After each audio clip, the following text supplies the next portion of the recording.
thanks as ever to the British Red Cross and the Co-op for being a brilliant secretariat to this group. We don't really need to introduce the APPG or explain the seriousness of the problem of loneliness to anybody on this call. Everybody knows about its profound mental and physical health effects and the scale of the challenge facing us. So everybody knows that. This group, of course, builds on the work of the Joe Cox Commission on Loneliness. So I'm particularly pleased to have Seema Kennedy, one of the two co-founders of that, joining us today, which is wonderful. Thank you for joining. And this inquiry that we're running and the evidence sessions that we're doing is going to last until the end of the year, and it really has a few different functions. One is to hold the government to account. One is to build on the progress that we've made so far since the appointment of the first ever Minister for Loneliness, Tracey, who is also wonderfully joining us on this call, and also to come up with new ideas and to share best practice and to think about what are the solutions to this difficult challenge. On the question of community infrastructure, we've got a wonderful group of people who are going to give evidence today, and we've got quite a lot of people giving evidence, so it's going to be, we're going to rattle through if we can. We've got, I'll introduce them in turn, but we've got Hannah Pearce who's the head of external affairs at Age UK. We've got Emily Georgiou, who is the senior program manager of the Centre for Ageing Better. We have Selena Mason and Rachel Edwards from the Loneliness Lab, Sam Carney from Parkinson's UK, and Andrew Jenkins, who has his own personal lived experience of loneliness to share with us. And I'm delighted to be joined by some of my other parliamentary colleagues, Darren Henry from Broxtowe, and Tracey, and we have a fantastic group of people on this call today. So rather than me blethering on, I'm going to introduce Hannah, if you're ready to talk to us. I think in terms of our timing, you've probably got about up to 10 minutes, but don't feel like you need to talk for that long if you don't want to. And then we'll go to Q&A for you, and then we'll go through each of the panelists, and we'll do the same thing with a short opening statement and then questions and answers. And then we will have Naomi wrap up for us at the end. So without further ado, I'm going to hand over to Hannah. Thank you all so much for taking part. Thank you, Neil, and thank you everyone, and thank you for inviting me. And Rastine, I'll try and keep an eye on the time, but if I carry on, because there's an awful lot to say, please just tell me to wind it up, and maybe there'll be time at the end. So thank you very much for the opportunity to give evidence today. I'll come to the points that we made in our submission, but I feel like I just need to address COVID and the issue of loneliness in older people. We wrote our submission in May, which feels like a lifetime ago.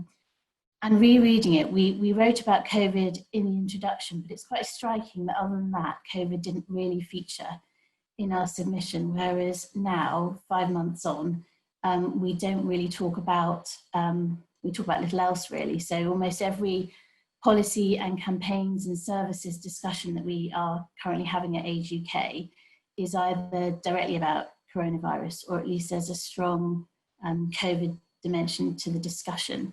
In a submission that we made in May, we focused quite a lot on housing and transport, but I think that having been through our experience of supporting older people and tackling loneliness through the pandemic, I'd want to highlight two other issues today, which are around digital exclusion or digital inclusion, however you name it, and also the importance of a sustainable voluntary sector in providing a safety net.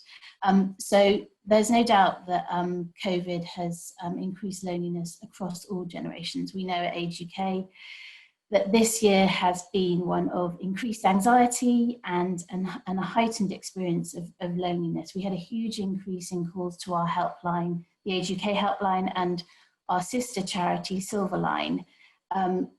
At the height of the pandemic, we had an 88% increase in calls, and those calls were about a range of things: access to cash, access to food, access to benefits, but also about anxiety, bereavement, grief, and loneliness.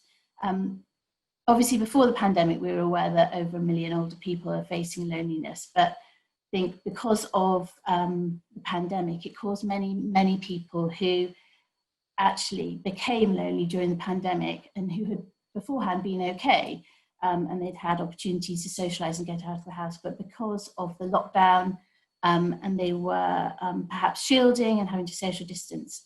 We know that more older people have become lonely during this period, and we're particularly concerned about carers and people living on their own, and people who are bereaved.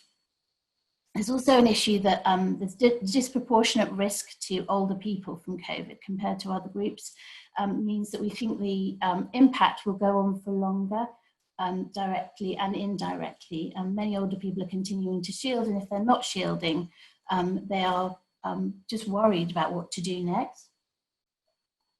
People are very anxious. Age UK is currently planning how we move out of our emergency phase and go back to our face-to-face services. But there's no doubt from our end that the impact of the pandemic was felt most strongly by those who were already struggling with loneliness, and those people in poor health, non-decent housing, and on low incomes. A poignant observation that a colleague made to me a few months into the pandemic, which was that while the numbers of people getting lonelier during the pandemic seemed to be for every other age group other than older people, and we were talking about it, and she said, I think that's because actually, you know, the isolation and limits on activity and socialising that became necessary for all of us during COVID were actually how thousands of older people experience life anyway, and so actually the conditions of the pandemic weren't that different to the lives that they'd been living in before, which I thought was really sobering and a good point to reflect on. So local age UKs have moved most of their face-to-face services online or on the doorstep, and they're now thinking about how to move back to you know, life as it was beforehand. People are really uncertain and worried about what's safe for them to do. So some local age UKs, we've got 130 age UKs around the country. Some of them are finding that their services are demand-led, so people are asking for the services to come back, whereas other people are very worried and they want to wait and they don't want to risk going out. So I'm just going to, for the next 5 minutes, just talk about these 4 topics: digital exclusion, the sustainability of the sector, transport and housing. So in terms of digital exclusion, only about half of people over 70 are online, and only about 1 in 10 use a smartphone. So all this Zooming and FaceTiming that we've all been doing to keep in touch during lockdown just simply hasn't been an option for millions of older people. As I said, most Age UK face-to-face services have either transformed to digital or doorstep. So that's online reading clubs, wellbeing packs, as well as more traditional befriending and benefit checks. And there are real challenges to safely reopening some of the face-to-face services.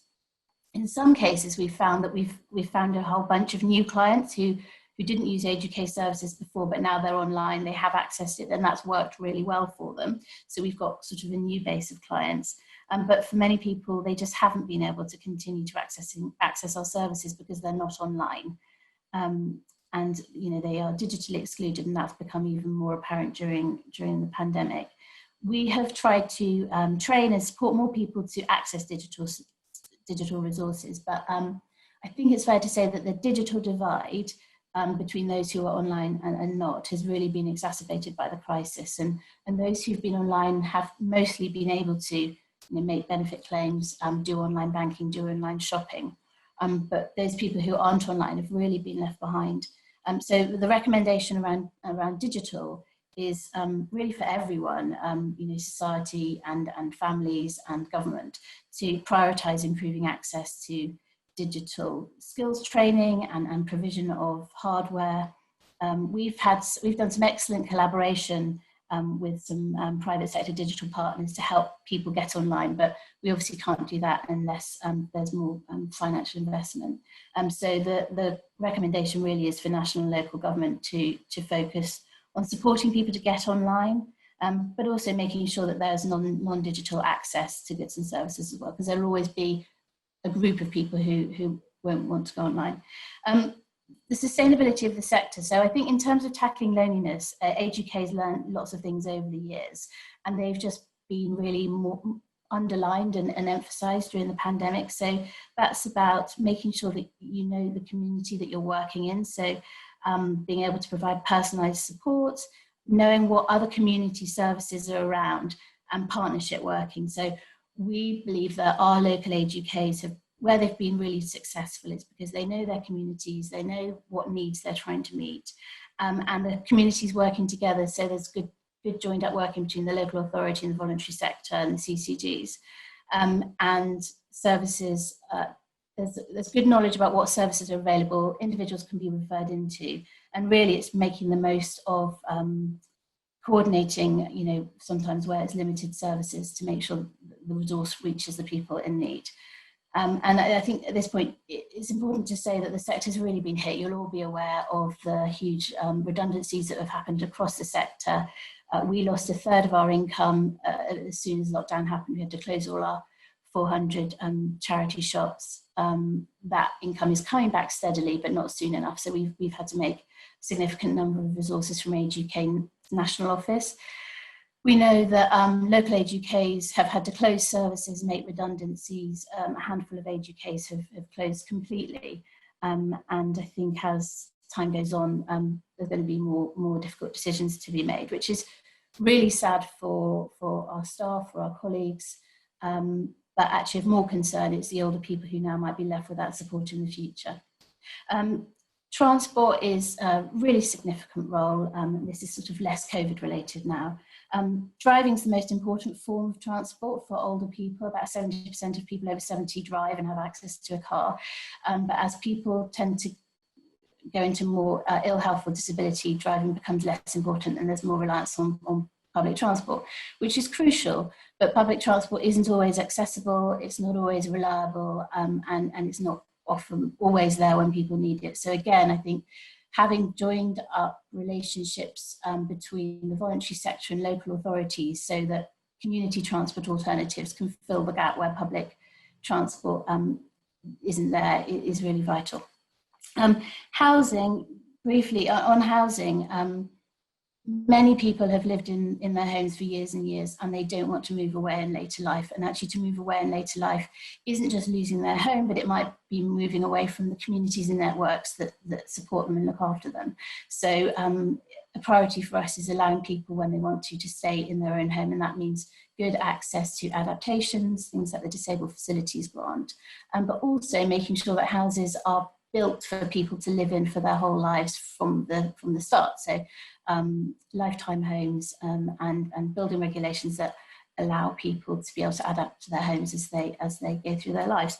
I'll stop there because I think a lot of that is in our written submission, but obviously questions now or through the course of the next hour and a half would be great. Thank you. Very good. Thank you so much, Hannah. That's great. I meant to say also at the start that we're going to be live tweeting this event, as people do these days, under the hashtag Tackling Loneliness. If people want to ask a question, please do wave your hand or use the group chat or whatever. I can see Tracey is waving. Can I just ask a quick question before coming to Tracey, just to kick off, which is this really? We've got a mix of, you know, a fairly rural-ish area. We've got lots of little council-funded bus services through villages. Obviously, everyone always wants more. And then we've got various community bus services and a bit of demand-responsive transport and things like that. Are there any sort of obvious things that we should do in terms of community transport and things like that? Because I was told by one of the people who runs our community bus that there were quite a lot of limits on what they could provide without becoming a commercial service. I don't know if this is something you've come across. I don't know if there are other things that government or others could do to try and support those kind of community services, because they're great, because it's sort of a charity in itself that involves lots of volunteers, some of them older, and it also helps shuttle around people to and from events and things they want to go to, and generally looks after people. I don't know, on that sort of community transport bit, is there anything that you've picked up that we should be doing? Tracey might remember, actually, when she was Loneliness Minister, we spoke to her about this, because there was a threat from a European anti-competition bit of legislation that threatened community and voluntary transport, because it was felt that community and voluntary transport was sort of undercutting or threatening local transport providers. And I think that threat may have gone away, actually. I think that because of Brexit, that is no longer a concern, but I'd have to check up on that. But I would say there's no one clear pattern where we talk to local Age UKs across the country. There's just a different patchwork of arrangements that work well. So some have got quite flexible sort of tax arrangements with taxis where people can get kind of flat rate taxi fares. But it also depends on how engaged the local authority is with the voluntary sector, I suppose, and how well the voluntary sector is advocating for the need in the area. But I would be, I expect Emily, my former colleague Emily, who's now at Centre for Ageing Better, may well talk about age-friendly communities, and I suppose that aspect of having conversations and dialogue between the VCS and local authorities, where they're talking about how can you make a community age-friendly, how can the transport work, how can the infrastructure enable people to get out and about and be part of their community, and transport's part of that, but also it's around the whole built environment. Is there any local authority you'd point to it as an exemplar or particularly good on this kind of thing that have done it really well? Well, I suppose Bristol and Leeds as age-friendly cities have got the kind of experience and structures in place that allow that dialogue to happen. But I will come back to you if I can check with colleagues if there is anything else where particularly transport's been organised effectively. I think we do hear of really good examples, but it's even sort of smaller than the local authority. It's when there's a really proactive, committed service manager within a local authority that makes it happen. That's where we hear of really good examples of somebody that really understands the importance, I suppose, of not just giving people the absolute basics to survive, but thinks more broadly about how the quality of life can be improved by fairly small changes within a service provision. But again, I'll look and see if I've got really specific examples of that. So I'm going to invite Amy Georgiou from the Centre for Ageing Better to give us her presentation, and then we'll go to some Q&A. Emily, thank you. Lovely, thank you so much, and thank you for the invitation to join you today. It's a really important session, and I'm really pleased we're able to contribute some evidence to it. First of all, just to very much welcome and echo what Hannah has just said, and that really rings true with what we are learning at the Centre for Ageing Better. Obviously, we are the Centre for Ageing Better, and we take a life course approach, and we were set up as a What Works Centre because of the changes in public service reforms and demographic change, the mega trends that are hitting our society, including advances in technology, and the shifts that are happening in our population and our way of life, which is impacting the way we connect with each other. And of course, social connections are absolutely fundamental to our health and well-being and our survival as a social species. And I think I'd also just start with a note about COVID. I think that the past few months have really highlighted the importance of connected communities, and we see social infrastructure as the foundations for that, as the foundations for a good society, a society where we can all live a good quality of life regardless of our age and circumstances, and where we can stay connected throughout the life course. So the World Health Organization, Hannah mentioned the age-friendly communities model. So we provide secretariat to the UK network of age-friendly communities, which is a growing network of forward-thinking localities who understand the significance of our ageing population shift and increasingly diverse population shift, and who are we are supporting those areas to grow. And the World Health Organization's age-friendly framework, which has 8 domains, is very much supportive of active ageing, which is optimizing the conditions which support our health, our participation, our well-being and security. And I think it's worth just saying that we believe that social infrastructure is about those enabling conditions that are the foundations of our ability to get and stay connected with each other, and they're the foundations of civil society, social capital, inclusive growth and active ageing. So I think, a few things just to sort of outline up front before I go into your questions is about the these changes, the mega trends that are hitting our communities, the shifts that are taking place, needs more attention to what's sometimes taken for granted, the social impact of policies and place shaping. Sometimes there's an emphasis on the economic and increasingly the environmental before COVID. And I think as we go into the recovery phase and think about social distancing, or physical distancing as I prefer to call it, we need to think about social solidarity and how we bring communities together or sustain the outpouring of community spirit that's been evident in local areas, but that we've seen those areas that have the best social infrastructure, the best foundations for social capital, have been able to mobilise that mutual aid and support.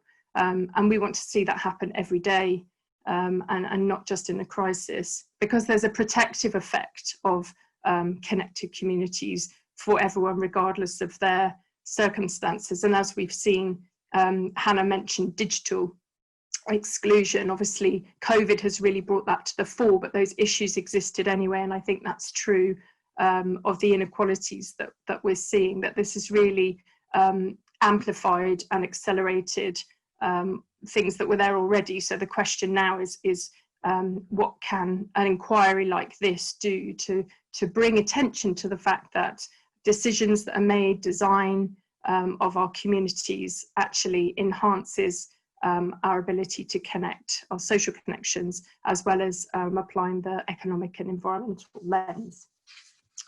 So I'll come to some of your questions, and then happy to come back to anything else that would be helpful. So in terms of transport, obviously Hannah's already touched on how important transport is, and sort of getting and staying connected, but also meeting people's emotional and practical needs. But often systems are very fragmented and don't allow journeys between communities. So this was the thinking behind our work in Leeds. So Leeds is an age-friendly community, and we've been working with them through as one of our strategic locality partners. Greater Manchester is another, and also we've just taken on board a partnership with Lincolnshire Rural Partnership.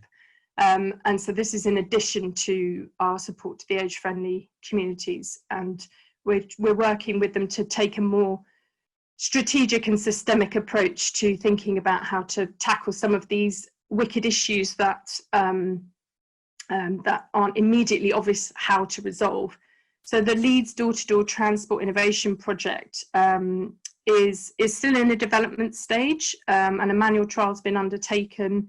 So the full business case for the project is still being developed, but it's fair to say that the importance of this is because if you think about the design of most communities, particularly thinking about cities and our sort of urbanising population, you've often got the hub and spoke. So you've got the centre where all the shops were designed to be, and then the sort of neighbourhoods around, and then all roads lead into the centre, but that doesn't necessarily allow you to travel across. So that's important for social connections.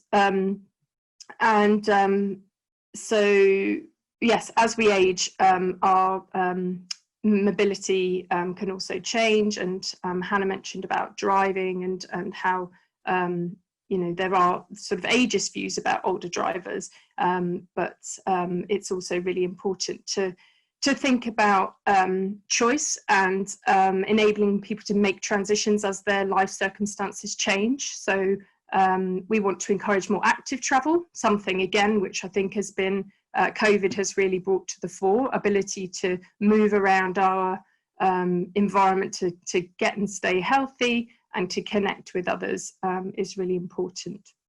In terms of the door-to-door transport, it's a multi-agency approach, so collaboration and cross-systems partnership is really important, and it's aiming to bring together a range of fleets from the public sector, health and voluntary sector. So it's utilising transport downtime to meet the unmet travel needs of over 50s.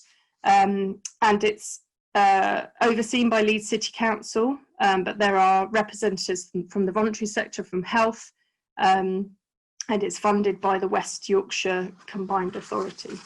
And we think that obviously smart technology and harnessing the ability of technology is going to be increasingly important, but it's also important to think about how transport innovations meet the sort of practical and emotional needs of people as well, and support their ability to travel for social needs as well as health or work economic needs. So should I carry on to the housing section? Yes, please. Okay, all right. So obviously housing is absolutely key to a good life, and again COVID has really shone a spotlight on the inequalities in how our homes enable us to live well within them, decent homes, but also the need to think about how we connect beyond the building, so not just within our four walls, but within our homes and communities. So we need to think about design features that enable residents to make and maintain their social connections with their neighbours. So there's something really important about not just the design for lifetime homes, which is incredibly important, and decent homes in terms of, you know, temperature control and damp and cold and so on, but also thinking about how we blur the boundaries between the building and the community, and how sort of the social network weavers in the community, housing officers or wardens, as we've often lost over the past decade, or people working in gardens or whatever, could be reintroduced. And obviously you mentioned the government's Home of 2030 challenge, and we're revising on that, and there are particular specifics around sort of accessibility standards, and we want to see everybody being able to live in an accessible home. But there's a long way to go, and most of our housing stock that we will grow older into is already built. So there's an issue of what we retrofit as well as what we build into the design of new housing. But yes, it's broadly about how we think about applying a social lens to the design and decision making of our homes and communities. So I have a couple of different questions at this point. Yes. Yeah. I was going to ask you about this Leeds door to door, which sounds really, really interesting. I actually have a question which is for both you and Hannah, actually, which is the thing that Tracey was going to ask. Tracey has now texted me because her Zoom has gone splat. Oh dear. And her administrator is trying to fix it, but she's struggling to get back on. But anyway, her question was about whether anybody, is there a statistically measurable difference between urban and rural areas in terms of loneliness due to different transport levels? Can you, if you control for a bunch of different things, can you see that differing public transport accessibility levels make a difference to loneliness? Can we prove that, or is it just intuitive? I don't know if either you or Hannah have, or anybody has seen anything like that. Hannah, do you want to go first on that? My understanding is that there isn't a significant difference between urban and rural loneliness, because even though the issues are different, that I don't think we have evidence to suggest that one is worse than the other. Perhaps because of the different ways that rural communities work, and actually there are fewer people, but everyone knows each other. I can see getting the controls right would be very, very difficult, because you might find that there's more of a problem with transport in rural areas, but villages, there's something about villages that are more social in other ways, so it's quite hard to. Yeah, so I think when we've tried to look into that, we haven't been able to prove it either way. So that would be my response. Okay. And I think, just to add to that, I think, you know, you might sort of automatically think that rural areas might need more support, but then you can find urban areas which are poorly neglected and don't have good join up of different transport options.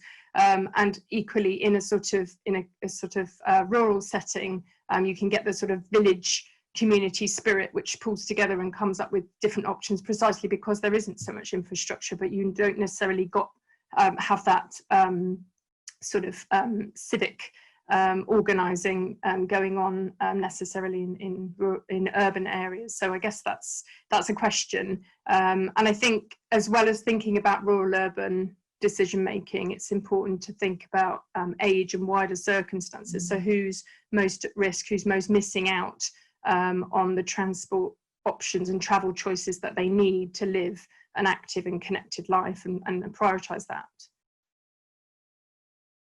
Yeah, okay, that seems fair.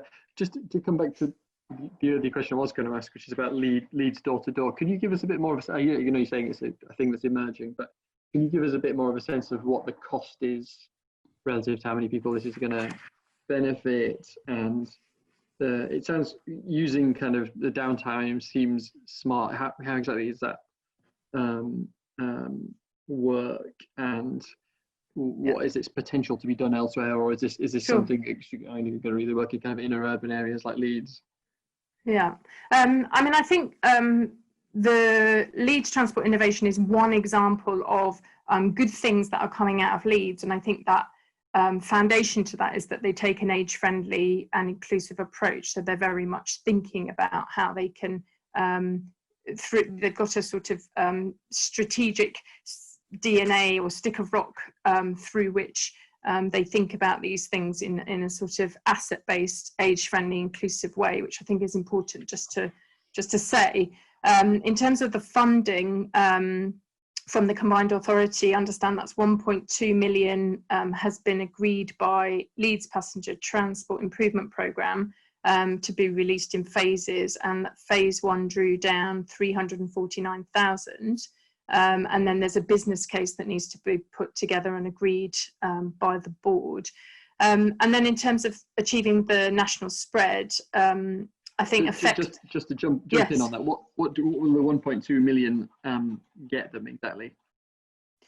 So I mean, we're happy to provide more detail if that's helpful. I think as it's in its development stage, I'd have to sort of go back to partners who are working directly on it to provide you more information. But we're very happy to provide that for you and answer any specific questions that you or the rest of the panel have. But I think in terms of achieving national spread and scale, there's sort of idea of effective funding models which cover both capital and revenue costs. Supporting places to trial new approaches is key, and cross-sector leadership and partnership, so from this sort of multidisciplinary approach, is really important. And we also need to think about these innovations. Obviously, transport can get you from A to B, but we need to think about what happens either end of that. So people having places to go and people to meet. And so how do we use social infrastructure to build up those weak to strong social ties? So how do you think about social infrastructure in the round and transport as a sort of gateway, as well as digital as part of that? I think Seema, you have your hand up. Yeah, hello.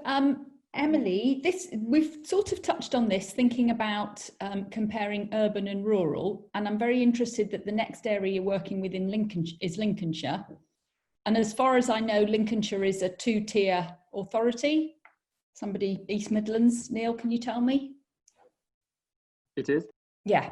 So what I'm thinking is, and it might be interesting to come back in the future and tell us how that works out, because it would seem that particularly if you have health and social care combined, like in Greater Manchester, you're going to, and everybody working much more closely together, you will have more effective outcomes. And the examples that you've cited, so Bristol, Leeds, Manchester, they're all unitary authorities. Do you think, and again, the sort of the work you're going to do in Lincolnshire might say that, or do you have any examples of things working really well where there is a 2 or even 3 layers of local government, or do you think it works better when everybody is under one local authority? That's a really good question. I think obviously localism and the changes which are happening, coming against the demographic change that's happening as well, is really crucial.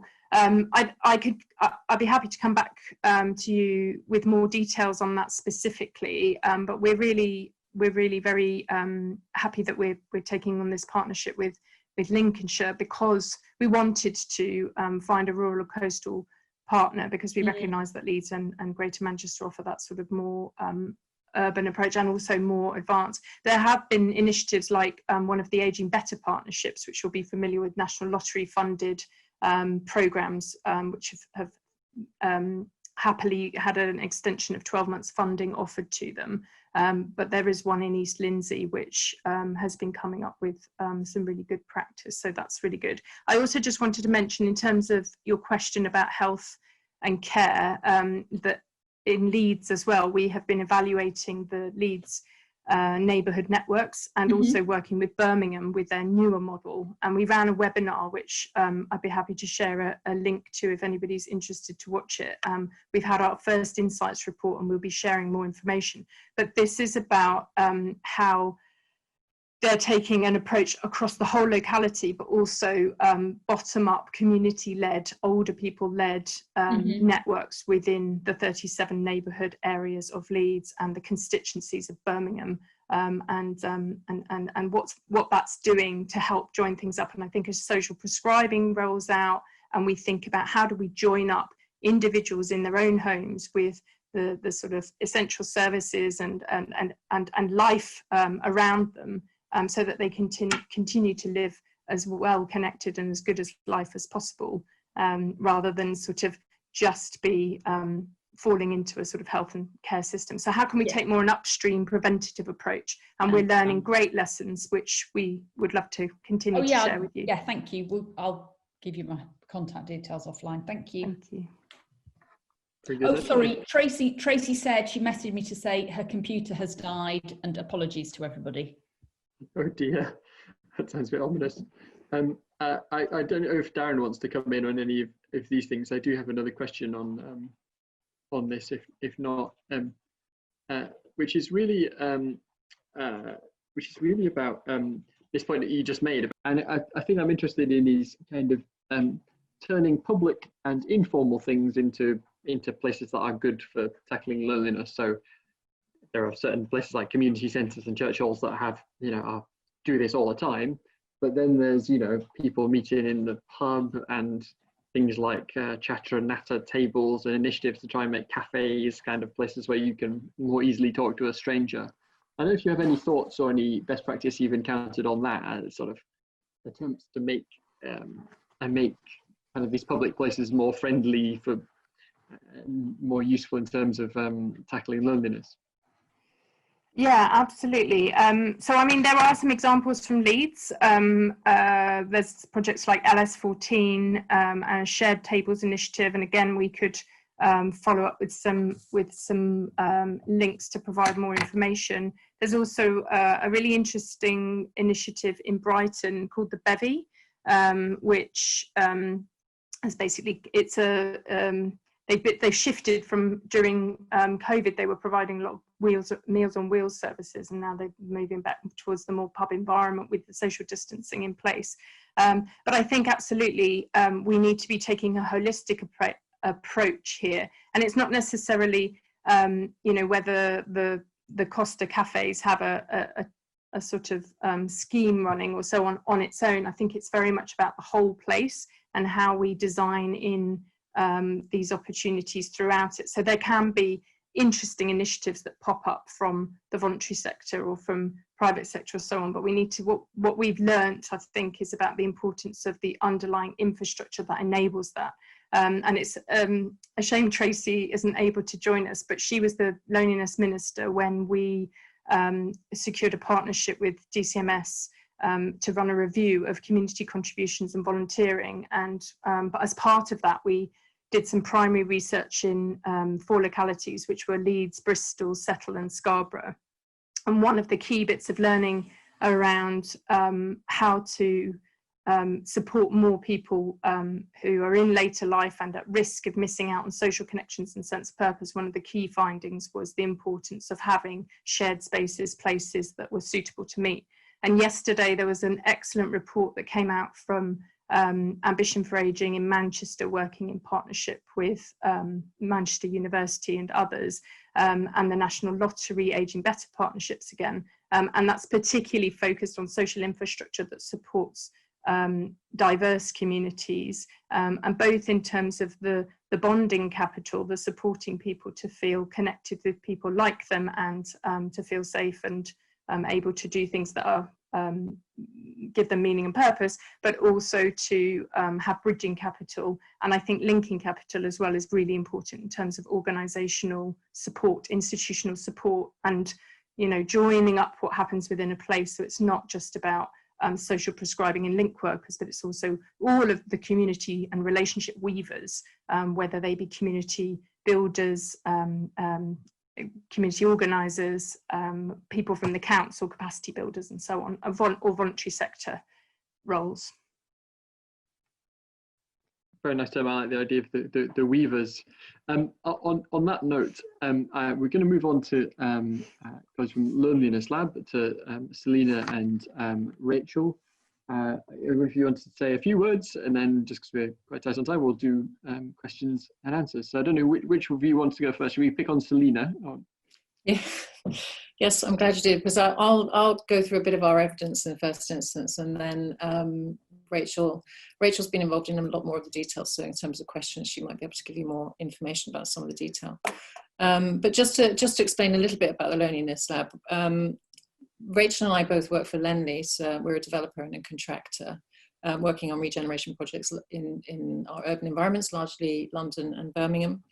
And we set up the Loneliness Lab with Collectively in 2018, with a joint mission to explore the role of placemaking in tackling loneliness. It was very high on the agenda, loneliness, but the research showed us that actually there was very little information around how you might tackle it through placemaking. The built environment is, I think all of us instinctively understand and know that it has a major impact on how people engage and connect with their neighbour. And I think some of that is already becoming evident in the discussion just now.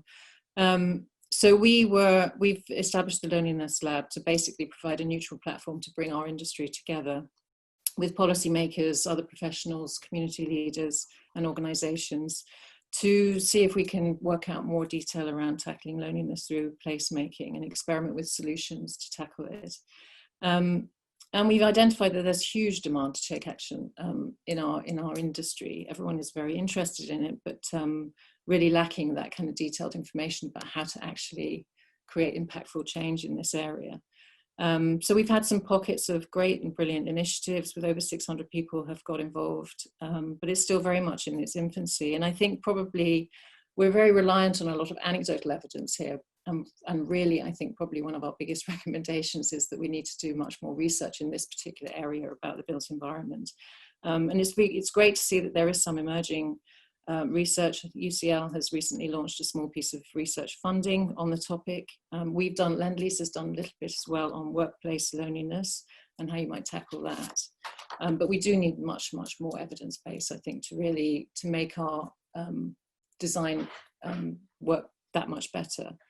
I think the second area I would really like to highlight is as well the importance of public and private partnerships in tackling loneliness. Again, I think that's something that's come out already. It's not something that any one organisation can tackle. It does need to have a comprehensive approach and a collaborative approach.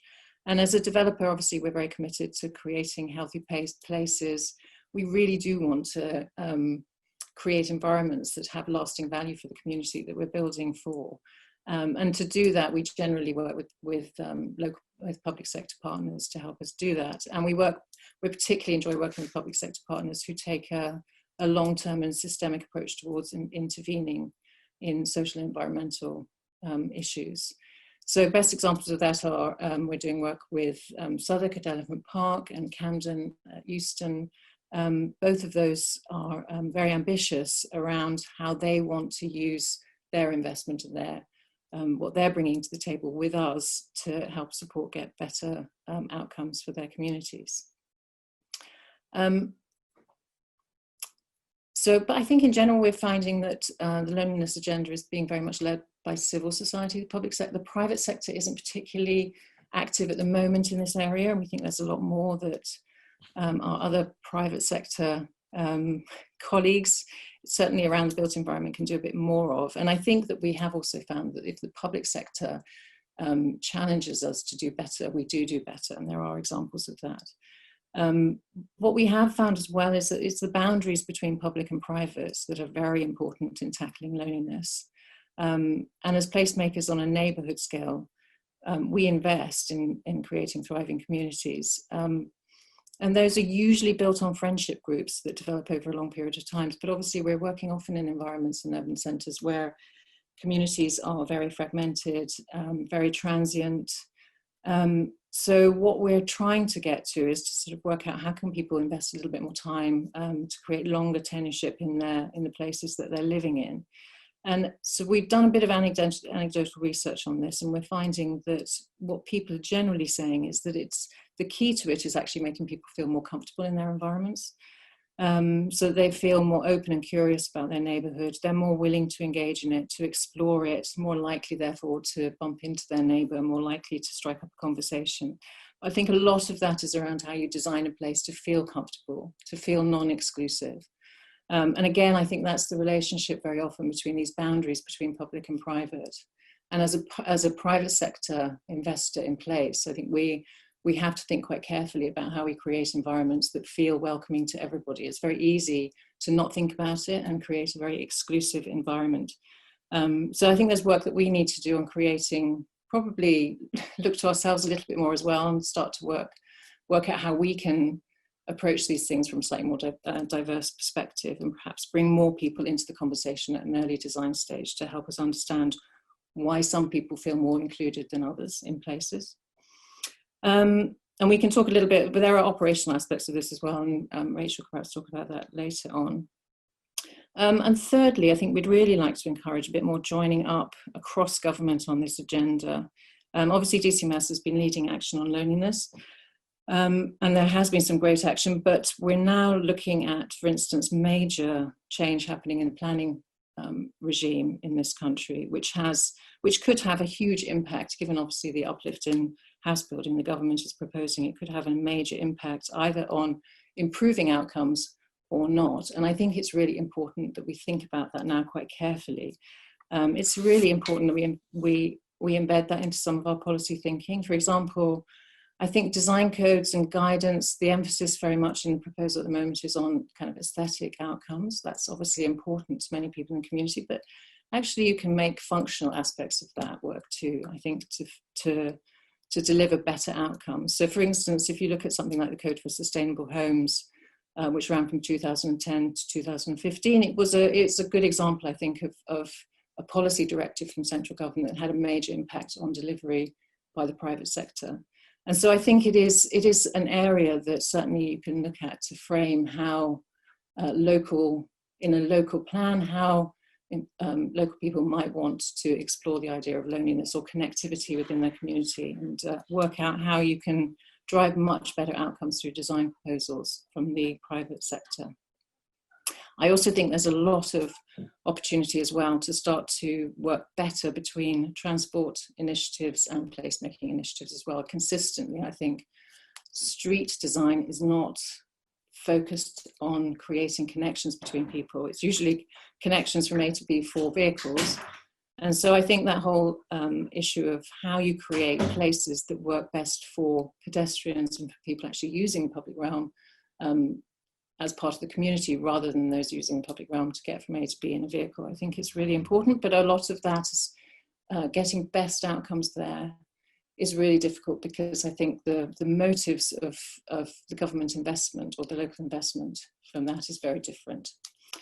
So it's often quite difficult to get better outcomes there. So I think I'll leave it at that, and hopefully we can tell you a little bit more about some of the things that Lend-Lease has been doing with Loneliness Lab through questions. Okay, I think Darren has a question. Darren. Thanks very much, Selina. I heard a lot about strategy, and I didn't hear very much about examples of delivery. So, you know, you talked about place and, you know, some work that you did at Wigston, for example. So what's actually delivered? I mean, are you actually, you know, delivering care home? What the private sector, are they delivering care homes or sheltered housing or something particular that they're actually doing? You talked about planning, and I know that the new planning regimes that are coming in include design codes, and you said, well, they should also include functional outcomes. Or do you have an example of a functional outcome that you've been working on? Yeah, I mean, there's obviously Loneliness Lab has only been going for a few years, so we're still very much in an experimental stage. I think probably if I answer the question around coding, for me, I think functional. I gave the example of Code for Sustainable Homes. That I think is a really good example of just kind of creating a code which has got certain parameters within it that have to be met, and you can. So for instance, well, for loneliness, I think a code could easily focus on the street design and ensuring that there are places along the street where people can sit and meet, connected perhaps to some local infrastructure like a pub or a cafe or a doctor's surgery. You know, so I think it's really thinking about a locality from the perspective of daily life and just working out, okay, daily life, there are certain ways in which people behave. Things like going and buying a bottle of milk at the corner shop is something that most people will do, and therefore they're most likely to meet their neighbour in that location. I think that layer of thinking about the function of a place in a design code can be very powerful. It's not just about how it looks, but how it works. It's very simple, but I think you have to think about it. In terms of what we're actually doing, I think I'm going to hand over to Rachel because she's got some great examples of things we've been doing at Elephant Park, for instance, or at Stratford. Sure, I was, thank you, it's a very good question. My first thinking whenever you asked the question was just to say, this is partly a sort of physical recommendations that we need to make, but they need to be very closely linked to the psychology of how people use space and the experiences that they have. So what we've been looking at is how to nudge people to interact and then build positive experiences around that will make them want to continue those interactions or linger longer or provide more opportunities for people to meet. And the way that what kind of nudging are you doing? So nudging might mean you, nudging in a simple sense might mean you put a staircase in front of lifts and therefore people will pass just because the stairs are closer, or by having a, say, community wall with information on it that people might look at and it encourages you to talk to one another, or say having information behind something that people will interact with, like a public tap, where because that information is there and you're next to one another, you feel kind of less intimidated to talk to one another while you're doing something. So there's lots of different ways it can be sort of passive or more kind of structurally enforced. But what we've started to experiment with, or we've started to do across our various projects, is to run workshops and public engagements that bring a diverse range of people to talk about the types of relationships they'd want to have and activities that will help them to get there. And what that helps us to do is understand through those activities what we need to be designing into our briefs for those places in terms of the types of places to hold these activities or the setup of the space so that people can interact while they're doing them. So it's helping us to understand a bit more about that. The example that Selina mentioned before was in Elephant Park. So we are trying to look at, so beyond the physical, how we can help curate the operations behind it to encourage people to interact. And that comes back to the example that Emily used before around kind of chatting tables. So the retailers that are taking space there are signing up to a charter where they're encouraged to connect people in the local community, get to know them, and find ways to get them to meet one another. So in one of our cafes there is a community wall that has Polaroids of dogs that quite often visit. So they're dog friendly. It means that if I have a dog, I can meet someone else who has a dog. And if I don't, then I can see what that dog's name is. And when it comes into the cafe, I'll go up and say hello and automatically meet the owner. So it's encouraging people to meet over sort of shared interests, things like that. I hope that's explained the question in a kind of long roundabout way. I think the important thing to understand is there's a whole world of, there's a physical infrastructure of place that obviously we deliver, and most other developers would do the same. And a lot of that is codified through planning regimes, etc. This is really about layering over that kind of informal piece about what makes people feel comfortable to inhabit a place, to like it enough to want to stay in it, and to really start to lay down roots by making connections with their neighbours.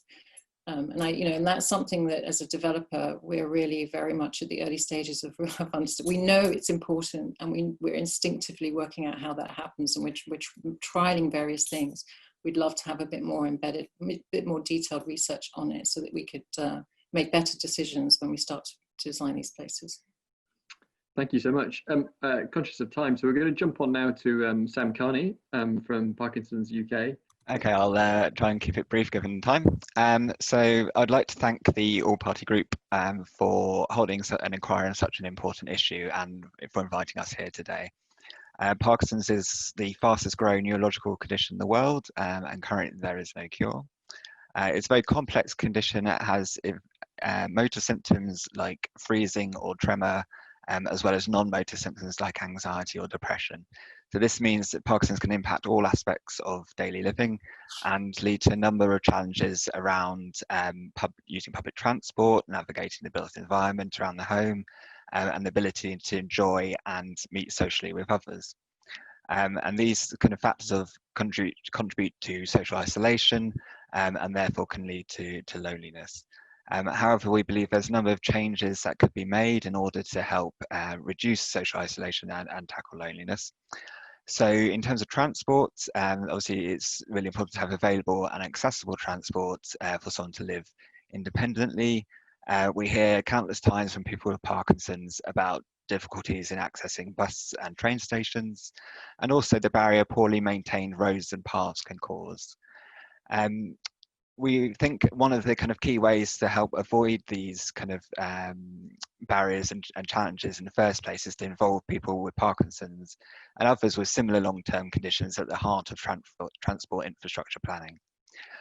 By including people from the start of the process on transport-related facilities and vehicles, this can help to avoid the need to make retrospective changes further down the line. There are a number of changes to the transport system around the way the Blue Badge scheme operates, accessible taxi schemes and community transport that's already been mentioned, and changes to the disabled persons bus pass, which could make a massive difference to people's ability to get out and about and socialise with others. And more details of these recommendations are in our submission. In terms of housing, obviously poorly designed housing and housing developments can lead to challenges around social isolation, causing difficulties in even just leaving their home. People with Parkinson's often experience a slowness of movement, known as bradykinesia, which means they may walk with short, shuffling steps, and may take longer to do things and have trouble coordinating movements. So therefore, design of existing and new housing developments can have a substantial impact on a person with Parkinson's ability to leave the home and get out and about to socialise with others. Research by the think tank Demos found that 85% of those surveyed in McCarthy and Stone retirement developments said they had a good sense of community, and compared to just 51% who of over 55s in the wider community. This was attributed to the developments being designed and adapted to promote social connections and reduce feelings of loneliness. It's these principles that we believe can help tackle loneliness in the design of housing and housing developments more generally, and we therefore support the recommendations made by the Loneliness Action Group as set out in our submission around involving experts on loneliness in the planning process and so on. And then finally, public spaces. So many people with neurological conditions such as Parkinson's find it hard to move in crowded and busy spaces, having significant difficulty with slopes and types of tactile paving, and can find it more difficult to move quickly under pressure. The issues that people find important, a number of ones that have been mentioned already around kind of having adequate seating in open spaces and accessible toilets, well-maintained footpaths, appropriate tread on slopes, and sufficient car parking for blue badge holders. One of the issues that is particularly pertinent to people with Parkinson's are continence issues. So our supporters have shared experience where they have had to soil themselves due to there being no appropriate public facility. So we recommend that local authorities urge businesses in their area to publicise and display clear signage to publicly accessible toilets, and that the radar scheme is promoted to allow people with Parkinson's and others with conditions with continence issues to be present to have access to easy access to public toilets. We also hear from people with Parkinson's that there's a need for more clear and accurate information about a venue or a shared place, and this often raises questions for people like, where do I park? Where does the bus stop? Are there facilities for me? Will there be someone there who can help me if I need it? And so we feel that there's needs for improvement in that area. And just to round off, I'd kind of echo the comments made around digital exclusion and COVID. That's something we've been hearing a lot, especially in the healthcare context for people with Parkinson's, and definitely issues of loneliness have come to the fore. So as you can see from the evidence that I presented, people with Parkinson's and those with similar health conditions have a number of challenges to getting out and about and being able to meet and socialise with others. However, there's a number of changes and many to existing schemes that could be made in order to help tackle loneliness. Thanks. Thank you very much, Sam. If anybody else has a question or wants to come in. I was going to pick up on something you said, which is just about you say you promote the radar scheme, more better information available about what kind of help is out there for you. How would we do that? Who would do what exactly, do you think? Yes, I think there's a number of sort of different ways where things can be improved, and one of them, I mean, is to have kind of that information obviously available on the websites of different venues and public spaces, but also to provide training for staff working in those environments to help people with Parkinson's use the venue safely and to undergo disability awareness training. This will help those who are sort of digitally excluded and might telephone to get at their information, and also help when people are visiting the venues or spaces themselves, as well as being displayed at the venues in a accessible format. So we had an example where a lady with Parkinson's who enjoys going to concerts went to a theatre in Nottingham, and she had quite a poor experience where she was her seats had been moved to a place which were inaccessible or harder for her to get to, and the staff were particularly unhelpful. When she complained, the manager invited her to talk to the staff along with Parkinson's UK staff, and they were able to make a number of changes around the theatre to help make it more accessible, including seats for people to rest on. They introduced card readers to be able to use during the intervals so they didn't have to return to the foyer. And in terms of information and so on, they then displayed information about where you could access toilets in the booking area. So there's kind of small changes like that that can make a big difference to someone's experience and enjoyment of the social activity. Very good. We are coming towards the end of our time now, so I was just going to invite, so we've got enough time to just wrap up at the end, I was going to invite Andrew to talk a little bit about his experiences of loneliness, and to give us his sense of what we might do about these things. Andrew, over to you. Thank you. I first learned about this group when I was actually doing research in support of a child-led project into loneliness in their community. But loneliness is something that I have experienced at numerous stages of my life. For example, when I dropped out of college and I had numerous periods of unemployment. When I completed university, and all the groups of people that I knew at uni, we'd all went our separate ways. When I've changed jobs again, it's networks that I've built that I then lose out on.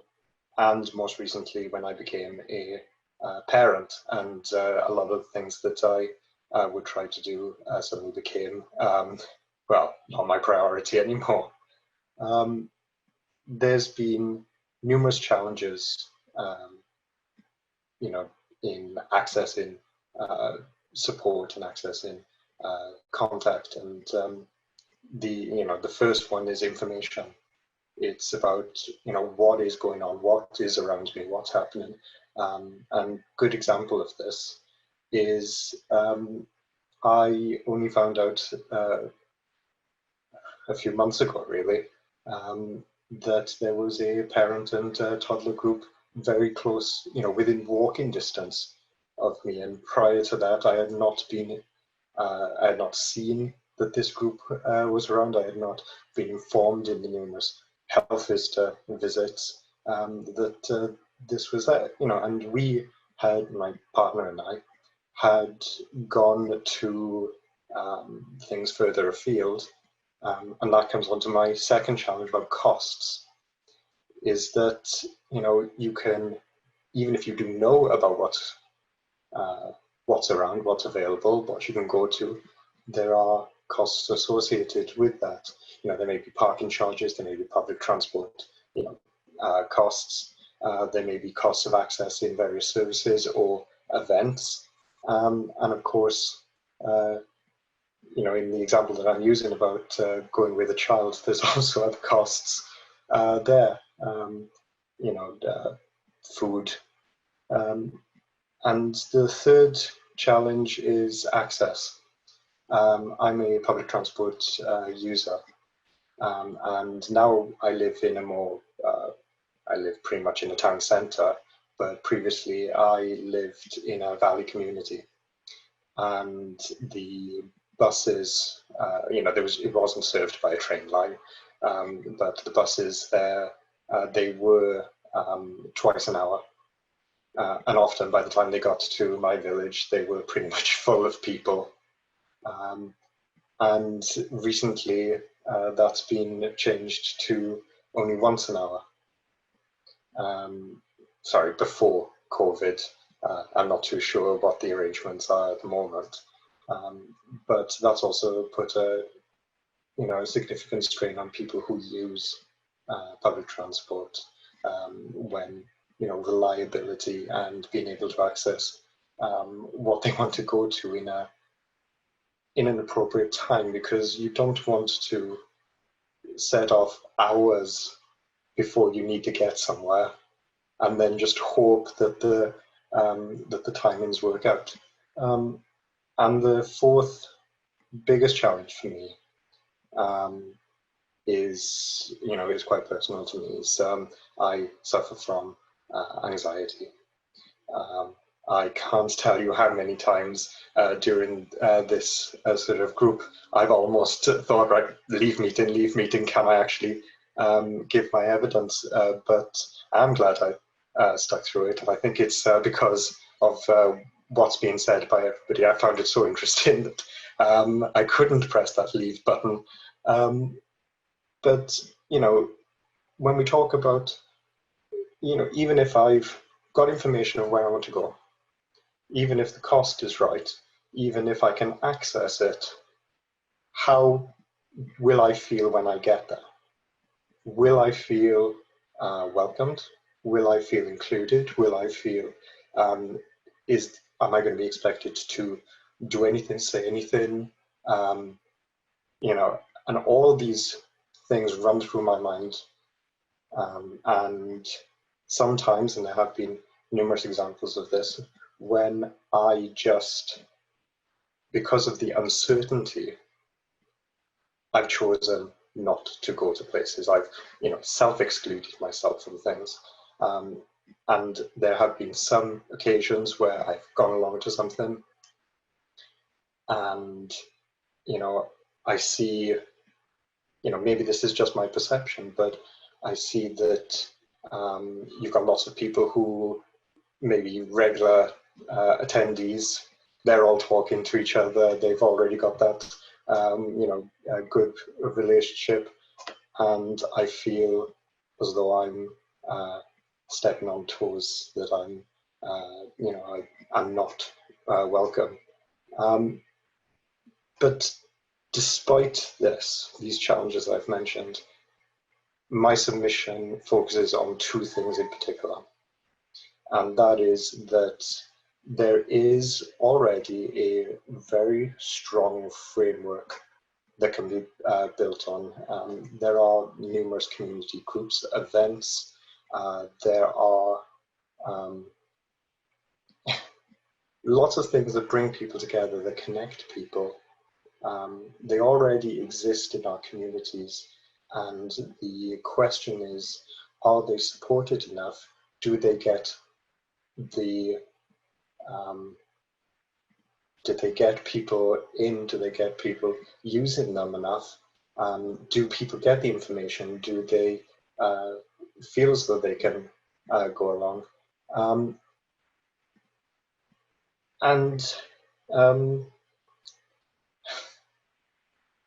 You know, there's, for me, I feel as though if we can support these groups, if people will know about these groups, then, you know, we can sort of tackle loneliness and everything. But my second main point of the submission is that we need people with lived experience of this to be involved in every step of the way. You know, we need people to, when decisions are made, they should include the people who are affected by those decisions. And I realized that the sunlight is now coming right through my window, and I've turned into a bit of a shadow. But, you know, I'm going to be open to questions, because I don't think me just talking about through my thoughts is the best way of me communicating this.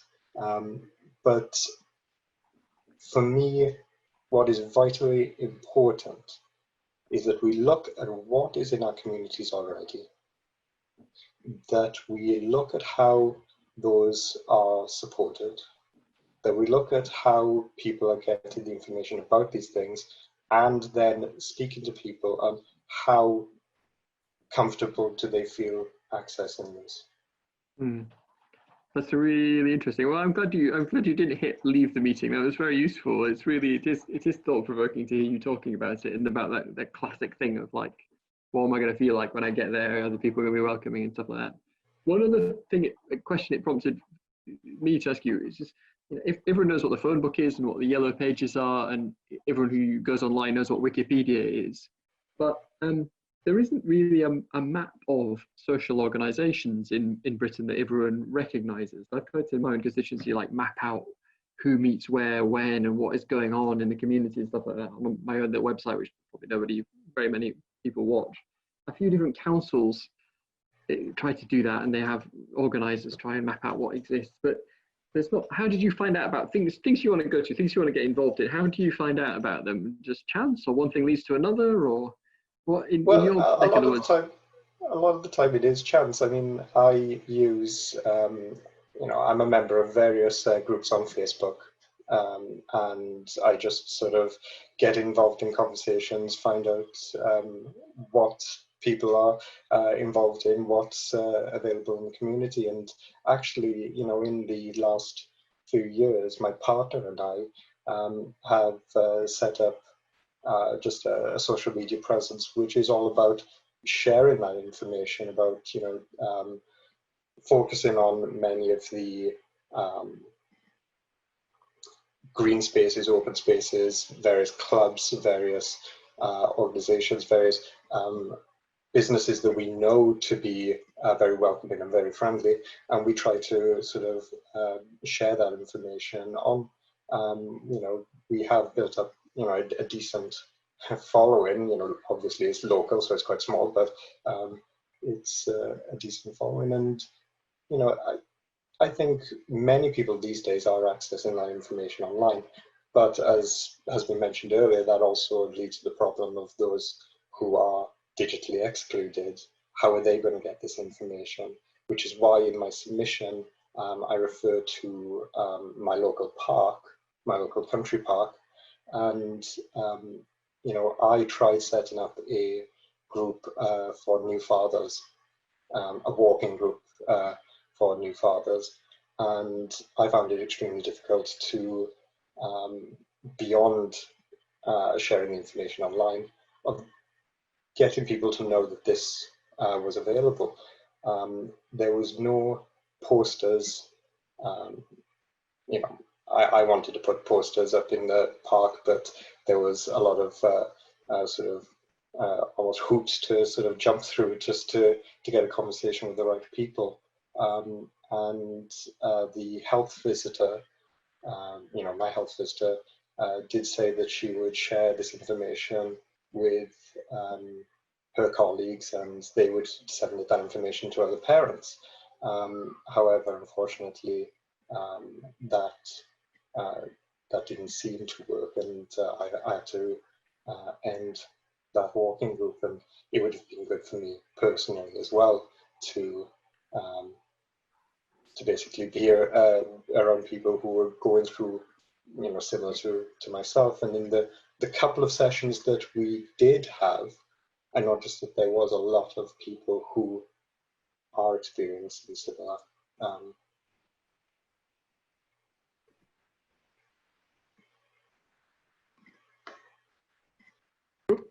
Sorry, that is thought-provoking about, you know, where are there notice boards? You can just use supermarkets, where there can be like council run things in parks. You can just easily get things on. That's really interesting question. You did make me think about Facebook as well, and the community mapping or lack of it on there, which is interesting.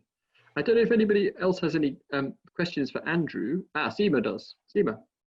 Hello, Andrew. First of all, thank you for speaking and sharing your experiences. And just in terms of, it was an observation really, that when you said that everybody who's in this loneliness campaigning space needs to work with people who've got lived experience. And I know that for my life and Joe's life, when we set up the commission, we had both been very lonely. From leaving and going to university, and then both when we were new mums. That was a really, really acute phase. And then this transition, every time, as you pointed out, every time you transition to a new stage of life, it's very difficult. And I know from Hannah and everybody else that we worked with, they're very alive to that, making sure that we listen to people's stories. What I was observing was when you talk, well, you said two things. One was, you know, you go to groups and everybody seems to know each other and they seem to be having a jolly old time. Believe me, they're not, because I know I've done that. But also, do you think that it's more difficult for new fathers to admit to feeling lonely and isolated as compared with mums? And are dads more willing to open up to you on social media than they are face to face, let's say when they're going for a walk? I still think it's difficult for new mums to admit feelings of loneliness, and I think that, you know, just from observation is that there tends to be questions about, you know, are you doing this? Are you doing that?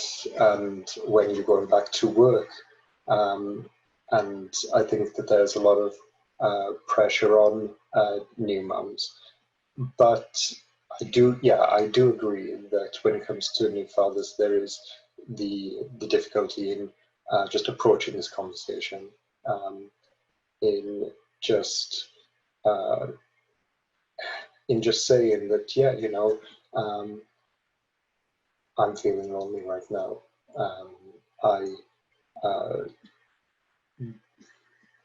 A lot of challenges come with being a new parent, and I'm sure many on this panel know that. And, you know, you tend to focus on, you know, is my child happy, healthy? Okay, if you know, if that's the case, then my own problems are secondary. For me, I've focused on, you know, the financial side of things, provided for the family. So, of course, when it comes to discussing loneliness, it has been quite difficult to do. When it comes to other fathers, I actually found that it was the opposite. That face-to-face, there was more openness about how we were feeling, which surprised me as well, because I would have thought that it would have been the safety behind the keyboard. But I think when we got together in the first walk, because there was only a few of us there, we all just went through the usual questions first. We went through the usual conversations and stories, and then towards the end, we kind of opened up to some of the challenges that we were facing, and yeah, so it's quite surprising that when you know, when some of these groups can be formed and when they take off, it can encourage great conversation than through social media.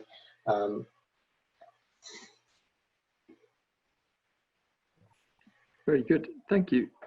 Unless anybody else wants to jump in, I was going to invite Naomi to say a few words in sort of as we start to wrap up. Thanks, Neil. Thank you so much. I'm Naomi. I'm the Director of Policy and Advocacy at the British Red Cross. It's just been amazing to be able to support the all-party group and with this really important inquiry, and just wanted to also share our thanks to all the MPs who have been working very hard over the summer months on this inquiry from across parties, and we've had a whole range of MPs from across parties working really closely with us. So just a huge thank you for your commitment as well, and also to the witnesses today. Just absolutely fascinating evidence, and just to kind of build on what Neil said at the beginning, we've actually started to analyse all the new evidence. We've had tons and tons of written submissions, online submissions, and we've got some very clever people that we've contracted to help us kind of analyse them and bring them all together to understand what the themes are. Before we finalise the final report and recommendations, we'll be holding a roundtable with cross-party MPs and peers in October, so we can really go through the recommendations and make sure they're really robust. As Neil mentioned, this is about holding the government to account, but really giving politicians, you know, something that they can take action on, as well as organisations and people themselves. And we're intending to publish the findings and recommendations gathered from this inquiry in December, COVID emergency permitting.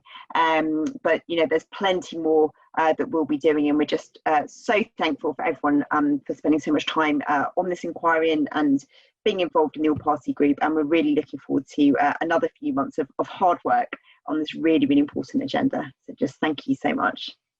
Oh, no, thank you, and thank you to everyone who's taken part today. It's been really useful. Each one of these things, we unearth a few more interesting ideas and a few more interesting questions, and so they're all gradually building up something I think will be really helpful. So thank you to everyone in our sector, and particularly thank you to Restine for organising today's event and getting us all in the right place at the right time. And thank you to all of you for good questions and really interesting insights. So hopefully there's a few things to follow up with and to send into the centre. So thank you for all of your help. Brilliant stuff.